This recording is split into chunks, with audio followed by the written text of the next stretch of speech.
Hello. Been a while, guys. Finally got moved.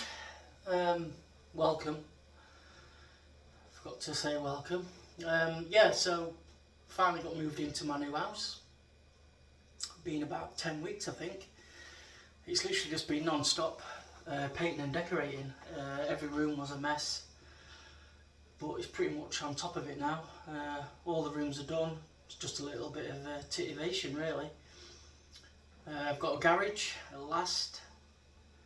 Still a bit of a mess. There's a lot of stuff in there just from moving and things that are still required to finish the house off. So I can't quite make that my own just yet, but it will happen. And then no, it was a quite straightforward move. So yeah, all in, all settled. So today I'm going to be doing a video on the rear ABS sensor on the Fiesta ST180 Mark 7. Technically, actually, it's the Mark 6. If you don't know, it isn't actually a Mark 7. It all goes back to the I think it was the Mark 4 when they did the facelift. It looked so different that they called it a 5. Anyway, it's something to do with that. So, right, I'm going to show you how to do the rear ABS sensor, which is this. You don't need to take the wheels off. You will need to jack it up though. Jack it up or put it on ramps. So I'm going to do it by reversing up some ramps, and then you should be able to get access to the connector on the end, and obviously the sensor.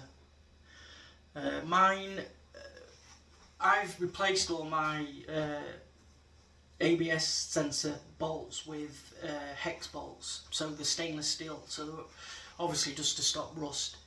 So I think originally the 10mm are either an 8mm or a 10mm standard on a standard Fiesta or an ST. But that's the only difference really. Just a couple of extensions, ratchet obviously, stick it through the spring, and then you should be able to undo it, disconnect all your rubber bungs, and then take the connector off, disconnect the connector. It's probably the hardest part actually, but yeah, you can do it without having to, get all the wheel off and everything. I'm not saying it's straightforward or it's really, it's a bit faffy, but you can do it anyway. So yeah, it should be quite a quick one for me. Usually my videos go on forever, but this should be quite quick.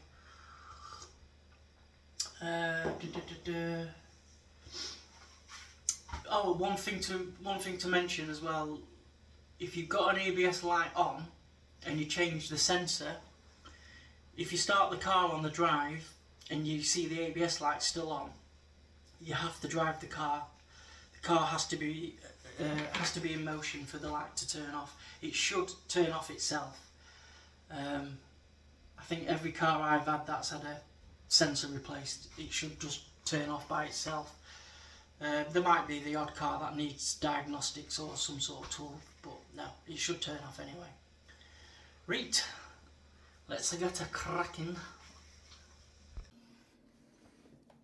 Right, I'm going to do this with a voiceover. I obviously couldn't talk much doing it because it was just awkward.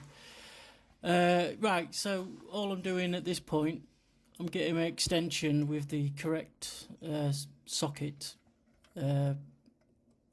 adapter for the socket, which is on mine it's a 5mm hex bolt. It should be a 10mm on a standard the standard ABS bolt should be 10mm on a if you've not changed it for anything. Mine is stainless steel, as I mentioned. Stop that naughty rust.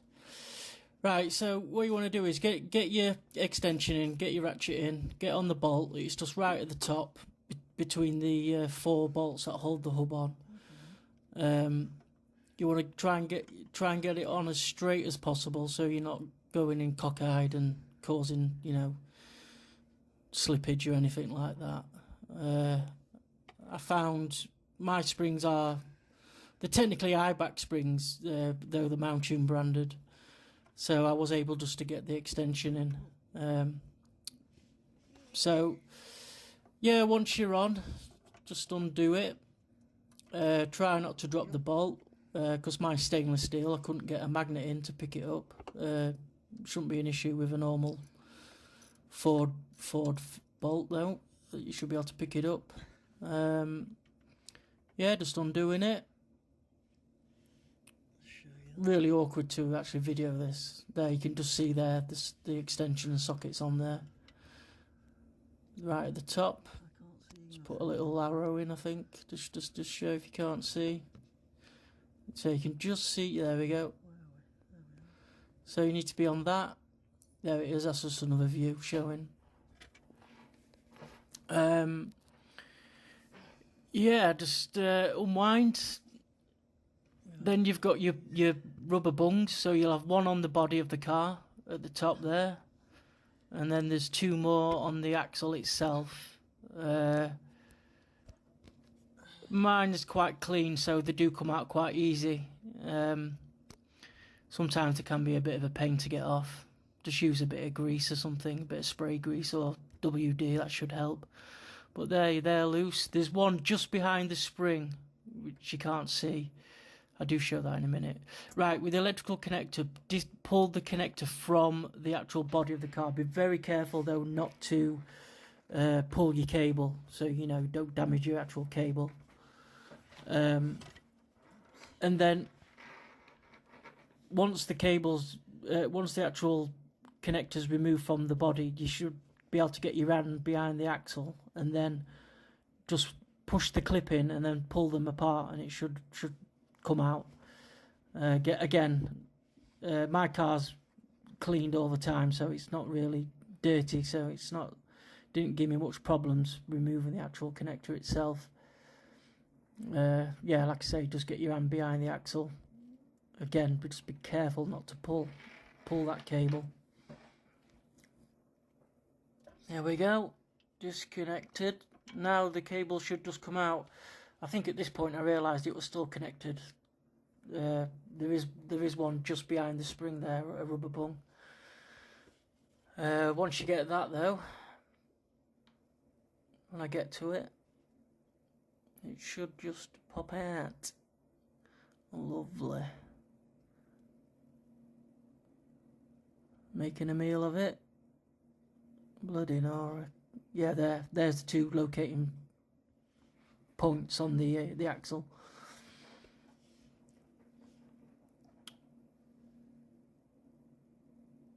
There we go. She's out. Yeah. Face says it all.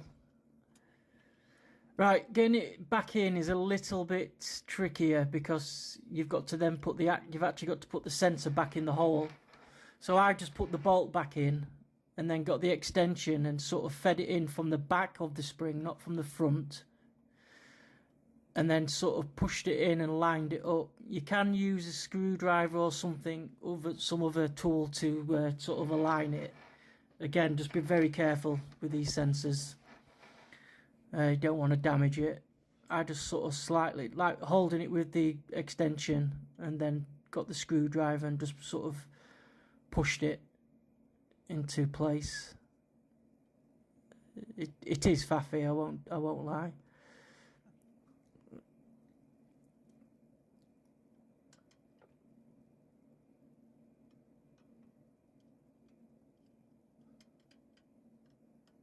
Yeah, it was a bit of a faff this. She's faffy.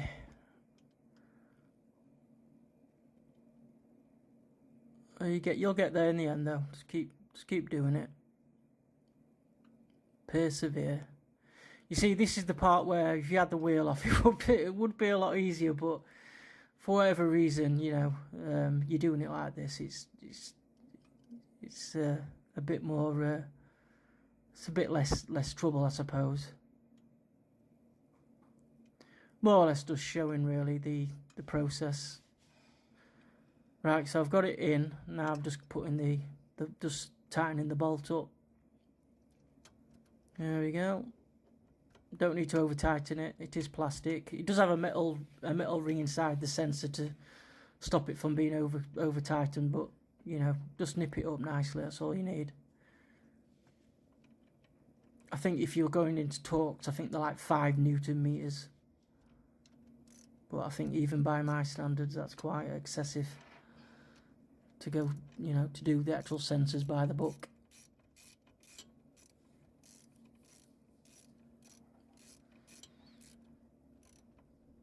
There we go, snug up, nice and snug. Now, what you want to do is just feed the cable through the other side. Locate your rubber bungs, slot them in. There should be 2 on the axle, 1 on the body. Oh yeah. Don't put the last bung in though, on the body. The one that's on the body, don't put it in until you... Don't do the one on the body until you do the electrical connector first, because you'll just find it's just restrictions. It'll just give you won't have much room to put it back in. But there, yeah. Right, all done. All done. And then you've got to drive the car